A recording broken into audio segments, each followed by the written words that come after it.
Threshold of the Get Seen, Get Sold podcast, where sugarcoating is for donuts, not deals. Here's your host, the renegade realtor who tears up the rule book and feeds it to the termites, Mike Rady. Brace for impact. It's about to get real. What's up, everybody? It's Mike Rady, Get Seen, Get Sold. How you doing? Thanks for joining me on another edition of the Get Seen, Get Sold podcast, where we just talk about real estate. We talk about entrepreneurs. We talk about whatever we feel like talking about because it's my podcast and that's how shit rolls. We're always unfiltered, unscripted. We don't edit nothing. We just do what we got to do. And that's great. We don't really get into politics. We don't get in religion because really it's got no place in anything that we do anyway. And none of us have professional outlooks on that. So with that being said, we've been doing a thing where we've been talking with a lot of folks that are industry people with what I do, kind of like real estate, but what other things, it's not just real estate. It's about entrepreneurship. We talk to people that have taken life and just grabbed it and fucking did what they needed to do to make a living and get shit done. Not everybody has to work for somebody. We have the opportunity to take our life and take our control into our own hands and become something. We don't need to depend on other people to cover us and carry us and, you know, stuff like that. So the last couple of people that I spoke to, last week we spoke to the Junkster, Jason Zazarski. He was in the restaurant business. COVID came, totally trashed the business. He pivoted, become the junk master. Today we're going to talk to, holy shit, excuse me. Today we're going to talk to Vera. I'm always saying her name wrong, Skyrera, because she's got that big guinea last name there, Skyrera. And if you're Italian, you get offended. I'm just fucking around. Next week you got Sean Zim coming on, the insurance doctor, the connection machine, and everything else. So right now, let me bring on my guest so she can say hello to everybody, and let's go from there. Hey, what's up, Vera? Hey, Mike, how are you? Great. Hey, thanks for taking the time to come on today. I know you're a very, very busy person. I follow a lot of the things that you do on social media across the different platforms, and I see that you are constantly on the grind and moving and hustling, and you are no joke whatsoever. So, I appreciate it. Yeah, no. I love it. I love a good entrepreneur story. So just, give us a little bit about who you are and what it is that you do, and then we'll talk about how you got into that and so on and so forth. All right. So I own a company called HBM Lending Services. I'm a broker for investment loans, all sorts of hard money, bridge loans, DSCRs. I have private money, cross-collateralization loans. Anything you could think of that an investor needs to, get their business and keep it moving is what I provide. Okay. I started 7 years ago for a capital group underwriting loans. So I started in this business from the ground up before it was quote unquote cool. And I love it. Never look back. Great. So some of the people that listen to this are not in our business. So when you say stuff like hard money, you're not talking about like hard nickels and dimes. You're talking about what kind of what's hard money mean? So for people who like to do fix and flips, they buy the real estate. We lend on a percentage of the purchase price, plus we give them the rehab money, which is held in a draw schedule, which allows them to rehab the property. The loans are anywhere from 6 months to 18 months, depending on how big the rehab is. And at that point, they can decide how they want to exit their exit strategy, whether they're going to refinance and keep the property as a rental or sell it on the market. Okay. Or off market for them. Yeah, so it's an important business in my industry and your industry. So your business actually complements mine because we get to find properties for investors. We introduce the investor to the property. The investor then takes that information over to you. You look at the viability of it, the profitability of it, and see what can be done. And then in turn, when we have a finished product, it's then brought back to me where I sell it to the public at large. So, it's a never-ending cycle, or I should say like the circle of life kind of thing, and it just keeps going and going. So let's just backtrack a little bit. Okay. Obviously, you didn't do this when you were 10 years old. Where Where are you from, and what was it like growing up? Where was your ambitions originally? 10 years old, I was running around the streets of Longcrest neighborhood in Philadelphia. But after that, moved to South Jersey, went to high school at Cherokee and Marlton. Um, when I graduated high school, I actually went to hairdressing school. Never did anything with that. Graduated from that and then started working for a law firm doing administrative work, then another law firm doing administrative work.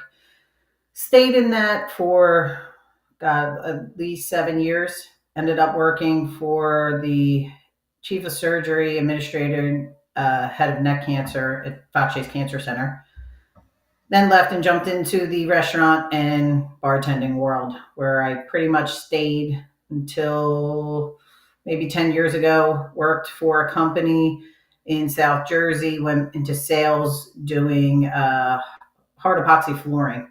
They manufacture, create, produce, install all over the country, all over the world for that matter. And I head up a team in the middle of the United States.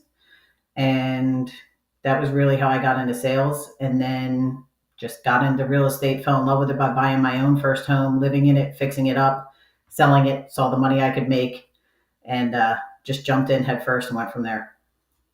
Yeah, so I mean, listening to your background, like in your history, you've been very fortunate, and I'm going to say very fortunate because working throughout the different industries, picking up on how to do sales, working with different people. This is what gives you the ability to do what you do today. Because when you and I don't really know each other. We know each other through social media. We have 643 mutual friends because that's everybody in the real estate business is a friend of each other, even though half of us are trolls.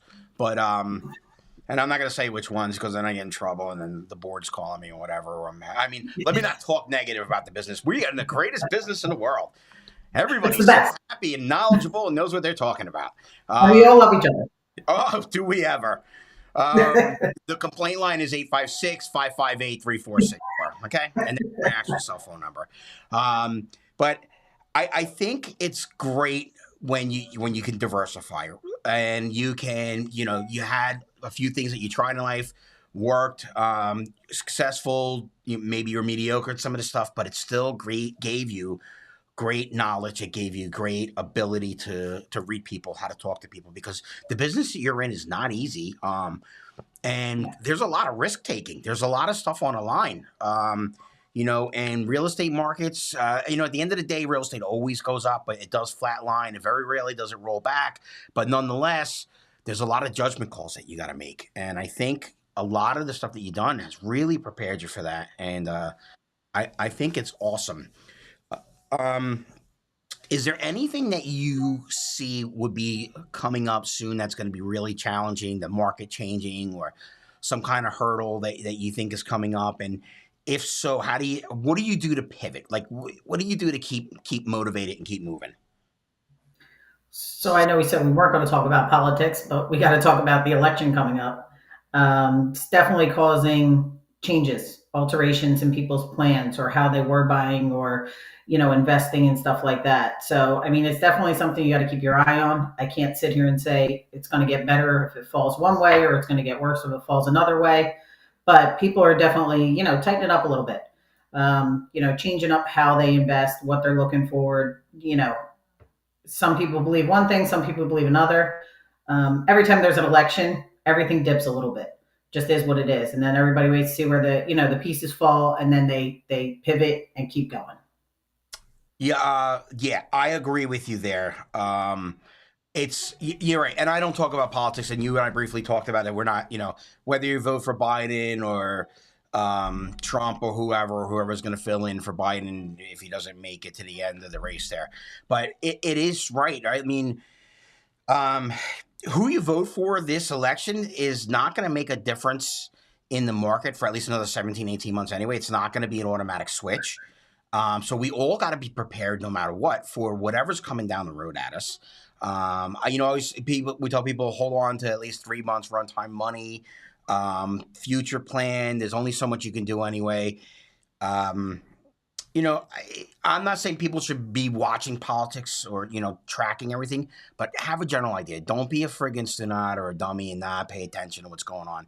You have to, because our lives are affected by it. And right now, currently, regardless of what candidate you're voting for, we got a real shit show coming up. Yeah, You know, 100%.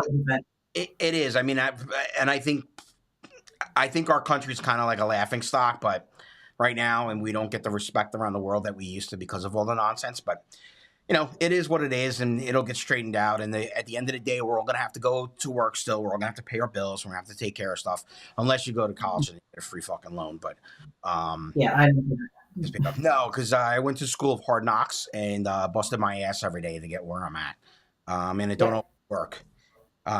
So what do you like to do to chill out and have fun? I mean, what's your thing? I spend a lot of time down shore, down in Brigantine, New Jersey. My parents are retired, live down there. My fiance's parents are retired, live down there. I have other family members that live down there. So that's the beauty of this business, is the majority of the time I don't need to be local. With that being said, I like to stay local. I could lend in 50 states. I stay in the South Jersey, Philly area. Being a bartender, I like the connections. I like people. I like to know who I work with. I could be a numbers person and, try to get loans all over the country and close, 10 loans this month all over the country. But after working in this business straightforward for 3 years, I closed 10 loans in South Jersey this month. So, I like that personal connection. Sure, and that's why I kind of asked you that. Not that everybody needs to know where they're going to find you at the beach in Brigantine or whatever, but I want people to see that you're down to earth, right? You're ordinary. You're not ordinary. You're extraordinary in your own way, but Thank you. you're relative, right? So you and me, we're down to earth people. We'll talk to whoever it is. We'll talk to the kid just started out in their first job, give them the guidance and stuff that they need to build financial stability through real estate. And we'll talk to the CEO of companies, or the investor who owns 140 doors, which means they have 140 units. I'm sorry, I don't like to use too much industry lingo, because before I got into the industry, I didn't know anything about it. So, the jargon is a little tough. I think, I gotta applaud you though. Like I said, the work that you put in is phenomenal. And I know you're also a licensed real estate agent. With Prime Realty Partners, same as me. They're a good company. Do you do much real estate sales anymore? No, I do family and friends. I don't market for real estate. I don't look for leads. Don't try to generate leads. And as far as real estate goes, I use it for family and friends. Obviously, they're going to call and ask, and you have to say yes, even when you don't want to. I do it for some investors. I've had investors where they buy wholesale properties off market. I give them the loan and do everything. I already know everything about the property and everything there is to do with it. So they'll be like, hey, can you list this for me? And of course, I'm going to say yes.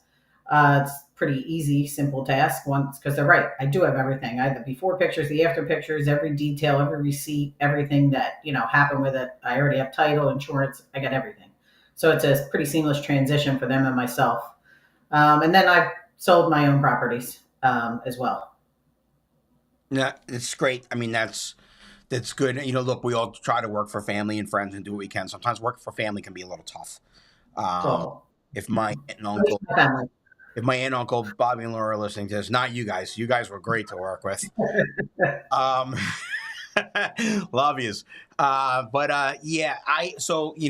love doing real estate. My biggest thing is first time home buyers. I love working with buyers. And I always say this, everybody wants to be a listing agent because they think it's the easier part of the job and so on and so forth. And I don't necessarily need easy though. I like the fact that I get a buyer who's never bought a home before. I get to educate them on, what's going on. I pair them up with money people that educate them. We teach them fiscal responsibility. We teach them how mortgages work. We teach them how home buying works. And, we teach them that typically your first home isn't necessarily your last home. It's not your forever home. And that first home may even be that investment property. And that's your leap off point, right? So that you buy, you rent, or you repeat. Everybody, there's a BRRR Burr method. Yeah, the Burr method, they call it. Which you're probably a lot more versed in than I am because I only sell them, you finance them. But what do you see as some of the challenges for like first time home buyers right now that that you see out there, and or even let's forget first time home buyers. How about first time Mhm. investors? Investors? Well, I have an answer for first time home buyers real quick, which will lead into investors. So, first time home buyers, when I bought my first home, I bought it for a row home in Philly for $105,000. And it needed kitchen, it needed bathroom, everything was dated. Way back when I bought my own first home. Most young people bought a home that was a grandmom home or and needed some repairs, and that's just what you could afford, and you bought it and you work in it and you made it yours. Now, for some reason, everybody wants it to be already, cookie cutter, gray and white, completely redone. They think they're walking in with no problems. I bought my last house that I currently live in right now as a flip, and I put 10 grand into it in the first, 2 months because of the work that was done, and it wasn't great work. So the way that houses are bought and sold for first timers now are quite different. You got to have the money. You got to be on the top of the game to buy, because the wholesalers and the investors are picking up anything that is even remotely in bad shape. Hold on, where am I? Here I Take am. your time. Yeah, that's fine. I'm doing everything. I'm producer, cameraman, audio guy. I'm flipping stuff. I got so much audio and video gear on my desk, you would think I was in production and not real estate. So it's not easy. Yeah, and that's one of the things that I'm finding right now, right, with my first time home buyers is I got to ground them. I got to give them a little, smack of reality. Not every Mhm. house is an HD TV product off the shelf. And those homes typically are not going to be your first time home buyer range from like 180 to 250. They're going to be, if they got work in it, they're going to be up there 280, 300, give or take. Just because of the way the market's been over the last several years since COVID, we've been going up like 15 to 17% on average year after year. And you're right, the investors are really grabbing up a ton of stuff, and I don't blame them. I mean, it is, it's business. We're in a capitalist society. It's just tough. And then what I try to do with my buyers, I tell them, look, you really got to be prepared. If we're going to go look at a home today, we need to make sure we got all our shit lined up. All our ducks got to be in a row. Your financial house has to be in order. You got to have your mortgage pre-approval in your hand, ready to go. And I'm not taking a dig on Rocket Mortgage, or any type of company like that, but a 5-question pre-approval is not going to cut it today. Absolutely not. Because if That's worth nothing. That piece of paper is worth nothing in the eyes of if a listing agent knows that comes across their desk, they're like, all right, are they going to show the property with it? Sure. Is your offer going to look fantastic? Maybe not. Probably not. right. I personally, sure, go ahead, show the property. But Hmm? when it comes to selecting offers, I'm going to guide my client towards something with a little bit more substantial of a pre-approval, something 100%. where I can reach Vera if I need to, where I can speak to her and so that I know that the deal is going to go through. I want to know that somebody's been through underwriting, somebody's got already been there, and I want to be able to talk to the mortgage people. I want to talk to the lender. I want to be able to get them on the phone. And I also tell them, we have the saying in real estate, right? Time is of the essence. Hmm. So when I tell these folks, let's go see a house, we go on a Tuesday. Typically, you better be ready Tuesday night to put that offer in if that's what you want to do, because that's the market that we're still in. I know some houses are sitting in the market a little longer now, which is great. It's kind of opening up a little bit because it's showing that we're getting a little more inventory. But in the hot neighborhoods where the houses are priced accordingly, these things are 24 hours. they're ripping right off the market. Yep. If and people, if folks, if you're out there and you think about selling your home, make sure that well, you pick me for one, but if you don't, make sure that whatever agent you're working with, or even if you're selling yourself, make sure you do a comparative market analysis and keep things in reality. You're not your home that you built that special bookcase in out of grandma's old table from her house in 1912 from the farm in Ohio they had trucked over, doesn't mean shit to anybody else. Sorry, Nope. it's got no value. Just be realistic, and then, price accordingly. Your house is not going to sit on the market 60, 70 days. I know I just went off on a little bit of a side tantrum because All right. that's like my ADHD kicking in. I don't focus on some of that other stuff, but I will work hard for you folks. Okay. That's the other thing about me. It makes me really aggressive. Um, That's the so entrepreneurial mindset. You don't quit. no, you can't quit. I mean, I got another 30 years I got to work. I got 7 kids. I can't quit working, you know? Yeah, we put, everybody puts up their big wins on Facebook. It's like, oh, I got 10 loans this month.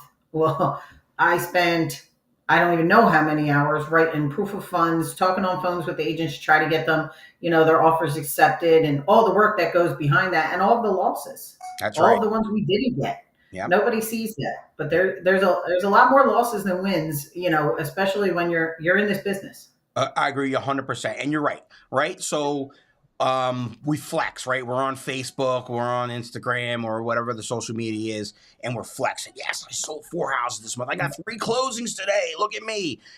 But in reality, that was 80, 90 hours worth of work per week at a minimum to get some of that shit done because of all the back end nonsense that we got to deal with and everything that's going on. And here's the other thing. For every deal I close, there's probably 2 listings that I didn't get, or 2 that didn't happen. And look, I'm not the right person for everybody.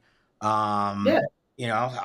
Sometimes I'm crude. Some people find me to be obnoxious, which I find hard to believe. I mean, who wouldn't want to work with this? This is awesomeness. But it's there is. You're right, and I also don't blame anybody for flexing too, because I do it. I flex all day long.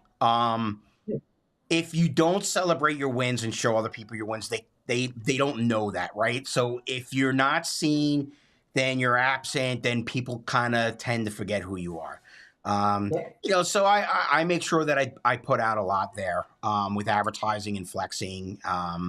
And most of my stuff is really kind of, I'm not going to say it's generic because it's not it, but it's a little low key. I don't go crazy. I'm not spending hundreds of thousands of dollars a month, like, Rob Dikansky or whatever. My face isn't on every bus, and, and then if it was, it'd be on the little bus because I can't afford a big ad.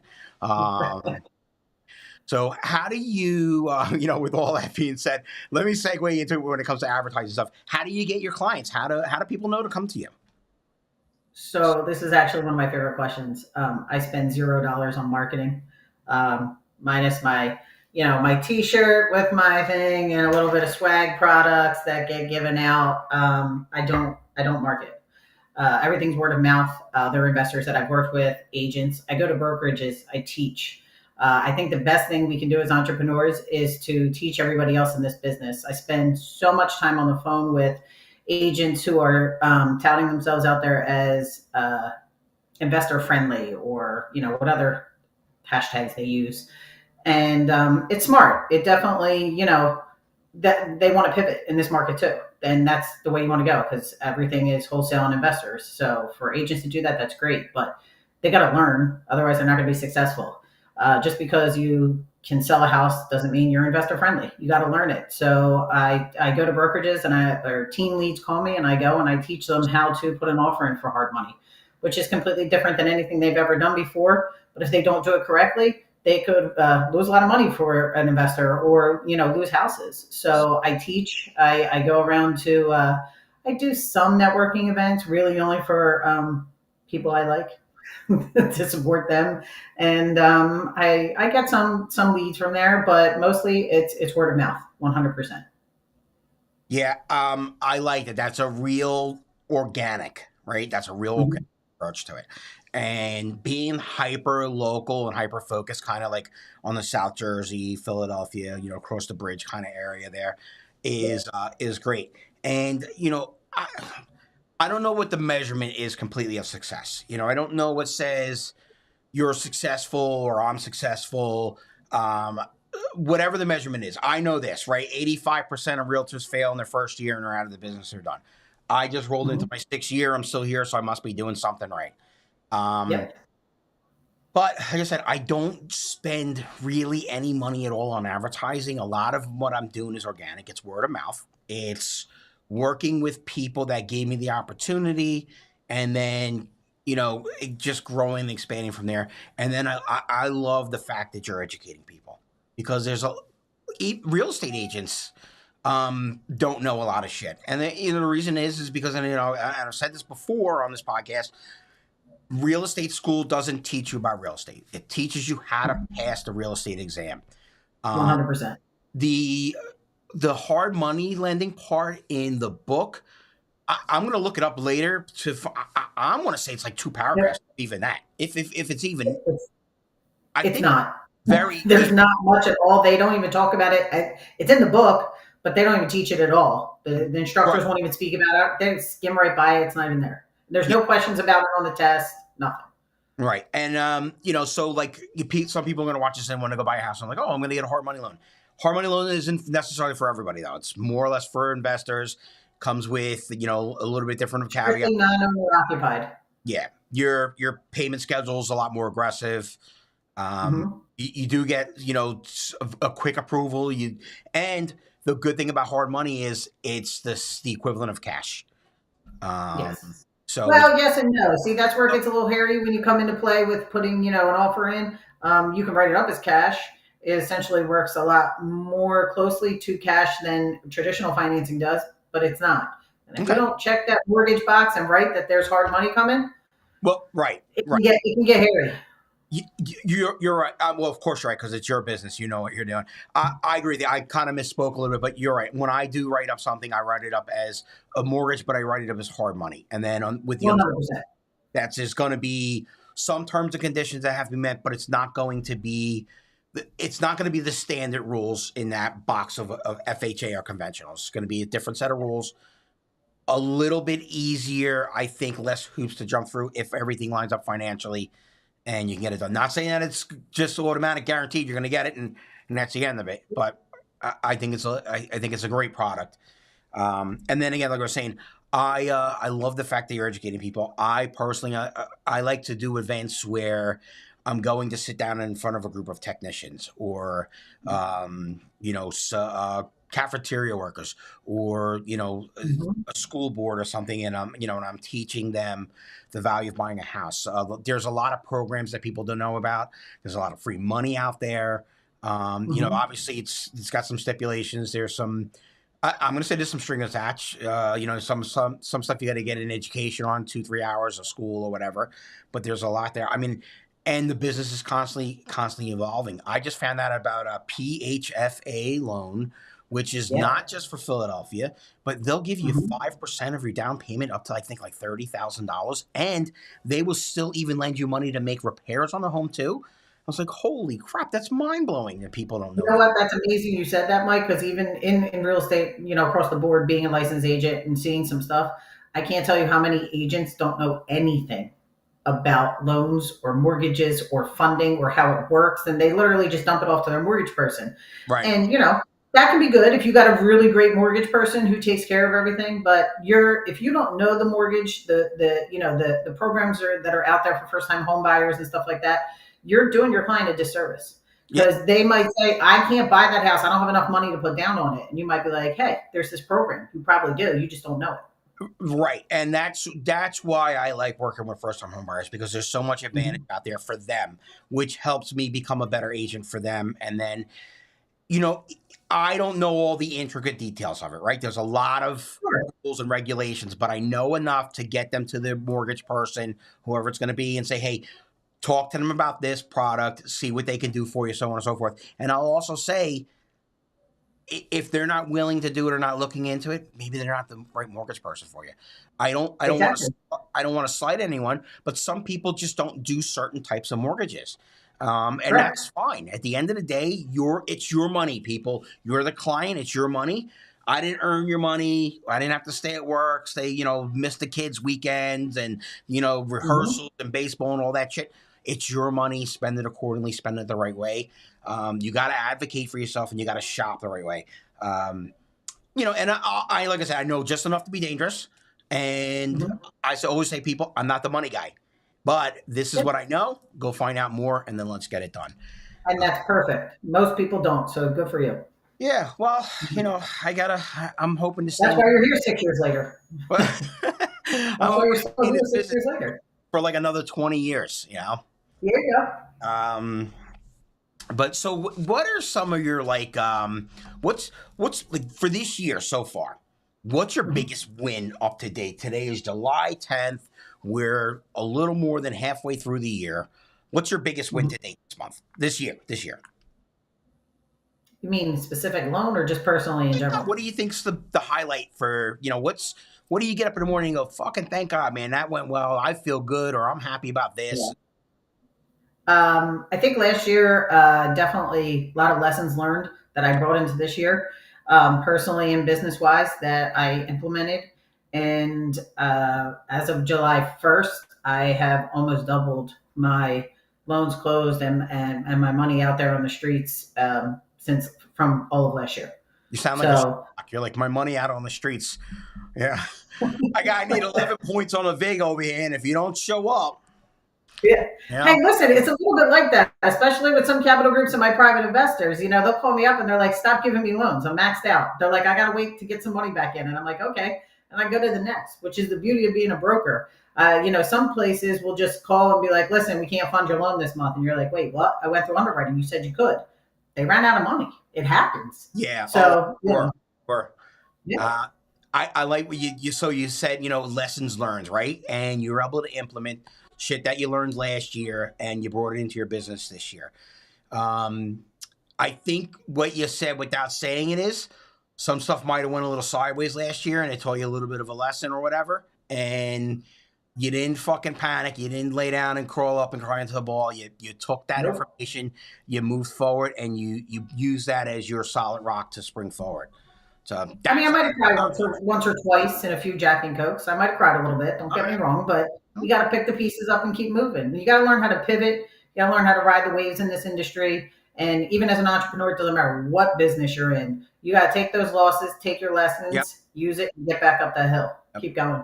Yeah, there's 100 sayings for fail and this and that, but it's, it doesn't matter how many times you get knocked down. It's, matters that you just keep getting up and doing. And, you know, there's a lot for that, right? And that's part of the entrepreneur spirit where you have that drive and you'll take something that's screwed up and just keep moving forward with it. And, it takes a certain type of person, though, to be an entrepreneur. There's a lot of risk there. And I got nothing against people that work 9 to 5 for a company or a business or whatever. That's great too. Oh, And we need all types of workers, employment, everything. We need engineers, we need mechanics, we need plumbers, we need NASA scientists and all that other shit. But it's definitely a special breed of people that want to be an entrepreneur because, we get up every morning and go, okay, where am I getting my money from today? What's the next thing I'm doing that's going to put food on the table next week or pay my mortgage? And that's what we got to do. Yeah. And here's the other thing too. We're sick for 2 weeks. You ain't getting paid. That's on you. You gotta hustle. You gotta get going and get moving. I was sick during COVID. I lost a couple of months personally because COVID really jacked me up. And it took me a while. When I got home, I was supposed to rest and relax. I had no voice left because I had a problem with breathing. So, and here's the thing: if you have no oxygen, you can't talk because you got to get the wind through your fucking pipes. And obviously, I like to talk. I could barely talk, and I was like, holy! I lost so much revenue and time. And look, don't get me wrong, my family was fine. My wife does great. She makes a good living. Everything was hunky dory. But I just felt like I had to get back to work, and because I missed all that time, and it was a struggle. So I struggled through a few days of making calls, lining shit up, and then, I got back into it and I felt better. But again, that's the hard part of being an entrepreneur. You don't show up for work for a few months. You don't get paid. Nothing comes in. Nobody's going to hand you a paycheck. I don't have a boss that comes down during, Christmas or Hanukkah and hands me an envelope and says, hey, Mike, great job. It doesn't happen. So the only person that does that for me is me. And the only person I got to beat every day is me. So, and talking to you, I get a feel that you're in that position too. You don't necessarily care about, Charlie's hard money company or Larry's. You're worried about what you're doing. Yeah. And you're your competition. if you worry about everybody else, you're not growing yourself. No. I mean, that's just plain and simple. So if I'm worried about, what the other lenders or what the other guys on Facebook are doing, and trying to get into the business and so on and so forth, that worrying about that means nothing to me at all. It doesn't help me grow my business. I learn from my own mistakes. I'm a doer. I learn by doing. I don't learn by watching anybody else, listening to anybody else talk. I get in there. I'm scrappy. I like to be in the mix.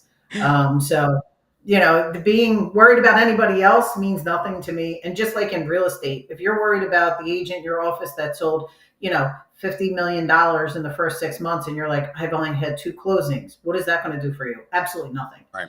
Go up to those people and have a conversation. Hey, how'd you get where you're at? How'd you do what you do?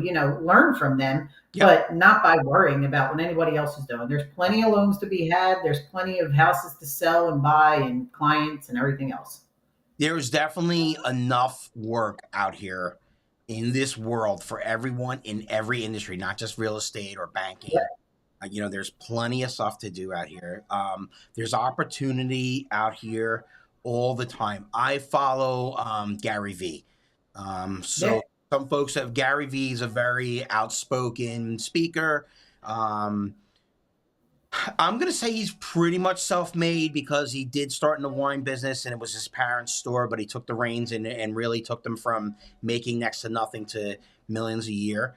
But, here's a guy that, and this isn't all about Gary Vee, but here's a guy, he goes to flea markets on weekends and, garages, and he flips it. You know what I mean? He'll buy like a lot of Matchbox cars one weekend and he'll look them up and he'll flip them for, he bought 100 cars for $10 and he'll flip them for 150. And, the guy's definitely, he's well off. I'm not counting his money, but I'm sure that 150 doesn't necessarily, it's not going to make or break him. But it, it does? It feeds his entrepreneurial spirit. It keeps him hungry. It keeps him aggressive. So, and look, God forbid if his whole speaking business and his wine company and all crash, the guy still knows how to make money. Exactly. Well, once you learn it, you realize that you can implement most of your entrepreneurial lessons and things you learn and associate it with almost any business out there, right? There's so many similarities. But, once you learn a niche, like his was wine, I'm sure he could tell you anything about any wine anywhere, and that's what he doesn't probably have to continue to learn or educate himself on that. How many times has wine changed, so to speak? But it's once you learn something and you know it, then it's just ride the waves, learn how to pivot and with the economy and the markets and everything else, and just keep going. But you can implement this. There's so many agents out there that have other businesses. There's an agent out there who owns an ice cream shop. Shout out Michelle Bishop. She has amazing ice cream store in Pittman. And she's crushing it in the real estate game, especially with investors.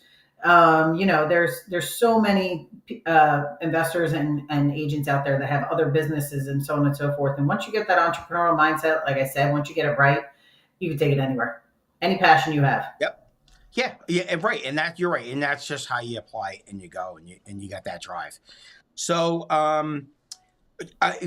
all great stuff we talked about. I want to know, what do you got planned to take your business or yourself personally? Either way, whatever you want to answer, what are you going to do next to be the next big, great thing for you? So as far as my business goes, I was going to do something I said I never was going to do. And I am going to hire some employees and, be able to scale a little bit to help the investors that I'm working with.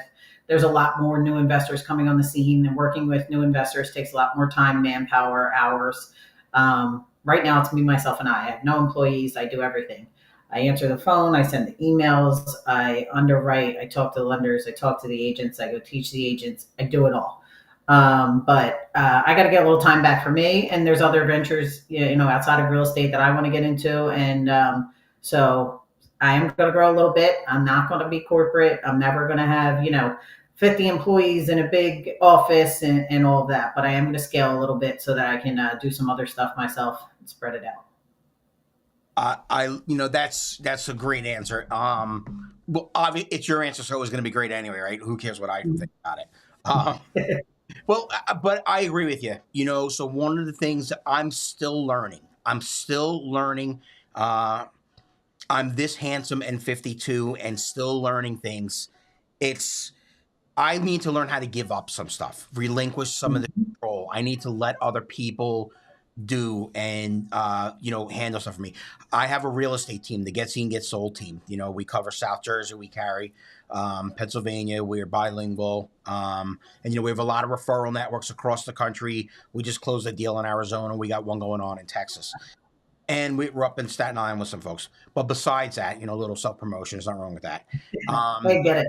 I have a hard time relinquishing control. I always have to be the driver.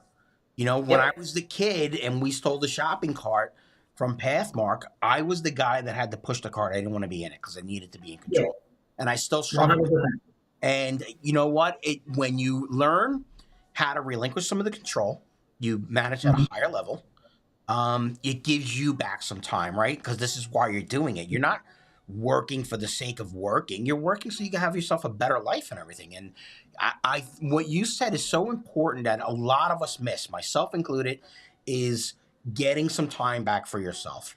And to scale is probably the right way to do it. And then some people are too big and they got to scale back. I was a team of 9. I'm down to a team of 3.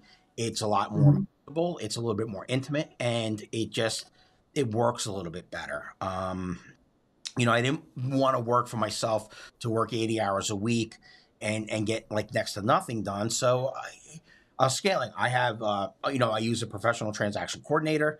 I have a good relationship with my title company. I try to use the same people all the time so that I can scale back a little bit and relinquish some of the control. I don't need to know about every single last part of it.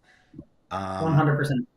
Yeah, I listen. I'm really grateful for you coming on. I know you're busy, and I think I probably took a little bit more time of yours than I wanted to, and I apologize for that.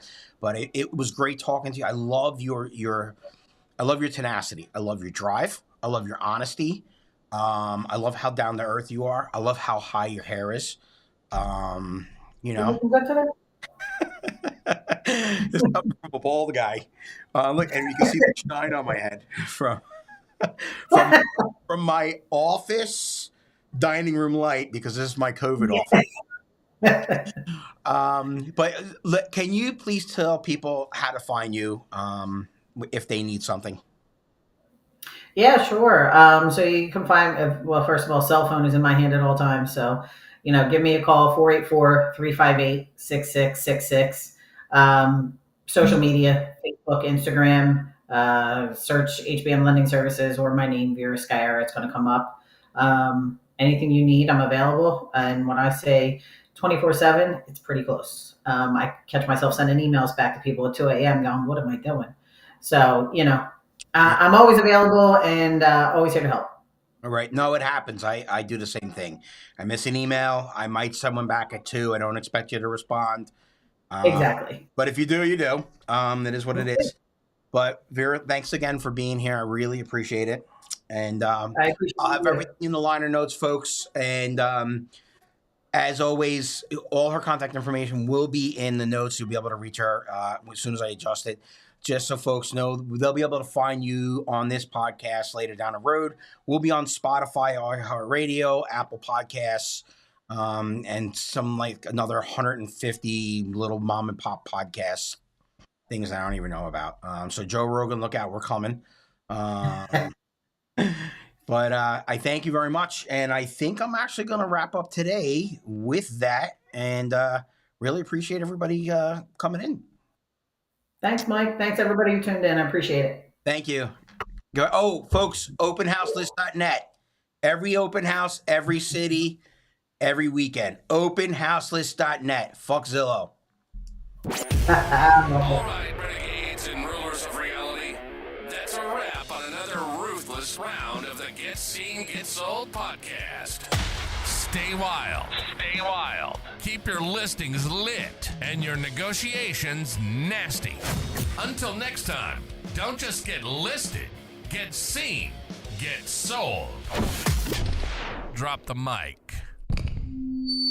We out.